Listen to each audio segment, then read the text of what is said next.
আচ্ছা কালু, এ বনের সবাই আমার জমিতে কাজ করছে তো নাকি? তা করছে মোড়ল বাবু, কিন্তু শুধুমাত্র ওই টোনা আর টুনি আপনার জমিতে কাজ করছে না। তাহলে ওরা সংসার চালাচ্ছে কি করে? ওরা উঠানে অনেক সবজি লাগিয়েছে মোড়ল বাবু। টোনা সবজি বিক্রি করে আর টুনি সেই সবজির যত্ন করে, এভাবে সংসার চালাচ্ছে। তাই নাকি? তবে আজ তুই ওদের বাড়িতে যাবি আর আমার জমিতে কাজ করতে বলবি। চিন্তা করিস না, আমিও তোর সাথে যাব, তবে আড়ালে থাকবো। এরপর দেখতে দেখতে বেশ কিছুক্ষণ কেটে যায়। এরপর কালু ও ঈগল টুনির বাড়িতে চলে যায়। এ কি কালু দাদা, তুমি আমার বাড়িতে? কোনো দরকার আছে নাকি? শোন টোনা, মোড়ল বাবু বলেছে কাল থেকে তোদের মোড়ল বাবুর জমিতে কাজ করতে।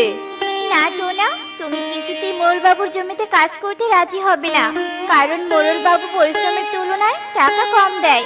বনের সবাইকে ঠকিয়ে মোড়ল বাবু আরো ধনী হয়ে যাচ্ছে, কিন্তু বনের পাখিরা মোড়ল বাবুর চালাকিটা ধরতে পারছে না। ঠিক বলেছ টুনি, আমরা খুব শীঘ্রই বনের সব গরিবদেরকে মোড়ল বাবুর প্রতারণার কথা বুঝিয়ে বলবো। এতে করে তারা নিজেদের জমিতে কাজ করে অনেক টাকা উপার্জন করতে পারবে। ও, তাহলে এই ব্যাপার। তোরা দুজন আমার উদ্দেশ্যটা ধরে ফেলেছিস আর আমার কৃতদাস দাসীদেরকেও সব বলে দিবি। তাহলে দেখ এবার তোদের আমি কি অবস্থা করি। এরপর কালু টোনা ও টুনির বাড়ি থেকে চলে যায়। অন্যদিকে ঈগল ও কালুর পেছন পেছন বাড়িতে চলে যায়। আমি বাজারে গেলাম টুনি, তুমি টুকিকে দেখে রেখো। বাবা, ও বাবা, বাড়ি ফেরার সময় আমার জন্য একটা আইসক্রিম নিয়ে এসো কেমন? আচ্ছা ঠিক আছে রে মা। এরপর টোনা বাজারে সবজি বিক্রি করতে চলে যায়। আর এভাবে দেখতে দেখতে বেশ কিছু সময় কেটে যায়। এ কি মোড়ল বাবু, আপনি? হ্যাঁ আমি। শোন, তোতা তোদের এই জমির নামে নালিশ দিয়েছে। এ কি তোতা দাদা, তুমি আমাদের জমির নামে কি নালিশ দিয়েছো? শোন টুনি, এই জমিটা টোনা আমার কাছে বন্ধক রেখেছিল আর বলেছিল 6 মাসের মধ্যে টাকা দিতে না পারলে জমিটা আমার নামে হয়ে যাবে। এই দলিলটা হলো তার প্রমাণ। তাই তোরা কালকে এই বাড়িটা ছেড়ে চলে যাবি আর তোতার জমি তোতাকে দিয়ে দিবি। এ কথা বলে তোতা ও ঈগল টুনির বাড়ি থেকে চলে যায়। খুব ভালো অভিনয় করেছিস তোতা। তোর 5,000 টাকা আমি কাল তোকে বুঝিয়ে দিব।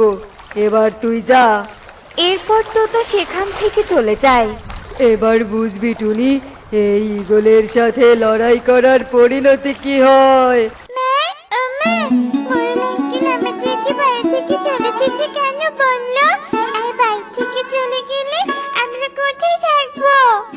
জানি না রে মা, হঠাৎ করে কোন বিপদ চলে এলো। কোন বিপদের কথা বলছো টুনি? এরপর টুনি টোনাকে সব কথা খুলে বলে। বিশ্বাস করো টুনি, ওই মোড়ল বাবু আর তোতা মিলে মিথ্যে কথা বলছে। আমি কোনোদিনও তোতার কাছে জমি বন্ধক রাখিনি আর কোনো টাকাও নেইনি। আমি এক্ষুনি তোতার কাছে যাচ্ছি আর ওর মিথ্যে কথা বলা বের করছি। না টোনা, আমি নিজের চোখে জমির দলিল দেখেছি, তোমার হয়তো মনে নেই। তাছাড়া তোতা দাদার কাছে প্রমাণ আছে, তাই আমরা 1000বার সত্যি কথা বললেও হেরে যাব টোনা। তাহলে এখন আমরা কোথায় যাব টুনি? আমাদের যে যাওয়ার মতো আর কোনো জায়গা নেই। টুনি ও টোনাকে এভাবে কাঁদতে দেখে টুকি সেখান থেকে নদীর পাড়ে চলে যায়। সেখানে গিয়ে সে একটি মা হাঁস ও তার ছানাকে দেখতে পায়। আমি সাঁতার কাটতে শিখে গেছি, আমার খুব আনন্দ হচ্ছে মা। ইস, আমাদের যদি অনেক টাকা থাকতো তাহলে আমি আমার মা বাবার সাথে হাতছানার মতো হেসে খেলে বেড়াতাম। তাহলে মোড়ল আঙ্কেল আমাদেরকে বাড়ি থেকে তাড়িয়ে দিতেও পারতো না। আরে, তোমাদের বুঝি অনেক অভাব, আর মোড়ল বাবু তোমাদের বাড়ি থেকে তাড়িয়ে দিচ্ছে কেন বলো তো? টুকি মা হাঁসকে সব ঘটনা খুলে বলে। তুমি চাইলে আমি তোমাকে সাহায্য করতে পারি, আর আমার সাহায্য পেতে হলে তোমায় আমার পটল বাড়িতে যেতে হবে। না না, মা বলেছে কোনো পরিশ্রম ছাড়া কারোর কাছে সাহায্য নিতে নেই। আর আমি তো তোমার কোনো কাজ করে দিইনি, তাহলে তুমি অযথা আমাকে সাহায্য করতে কেন চাইছো? আর তাছাড়া তুমি হাঁস হয়ে আমাকে কিভাবে সাহায্য করবে বলো তো শুনি। এই কথা বলার সাথে সাথে মা হাঁস তার রূপ বদলে পরিমাতা হয়ে যায় আর হাঁসছানা তার রূপ বদলে এক পরিকন্যা হয়ে যায়। স্বাগতম বন্ধু, তুমি তোমার মায়ের সুশিক্ষায় গড়ে ওঠা এক সৎ সন্তান, তাই তুমি তোমার পরীক্ষায় পাশ করেছো। তুমি যদি পটল খেয়ে প্রথমে লোভে পড়ে যেতে চাইতে, তাহলে তোমাকে এক অন্ধকার কুঠুরিতে সারা জীবন বন্দী হয়ে থাকতে হতো। কিন্তু তুমি কোনো লোভ করনি, এত অভাব থেকেও তুমি সাহায্য নিতে চাওনি, তাই আমরা তোমাকে সততার পুরস্কার দেব। তাই মানে তোমরা লোভী পাখিদেরকে ধরতে হাসির রূপে ধরে থাকবে? হ্যাঁ বন্ধু, এবার চলো আমাদের পটল ঘরে চলো, আর তোমার যত অর্থ লাগবে তুমি নিয়ে এসো। এরপর টুকি একটা ভেলা চালিয়ে পটল ঘরে যায়।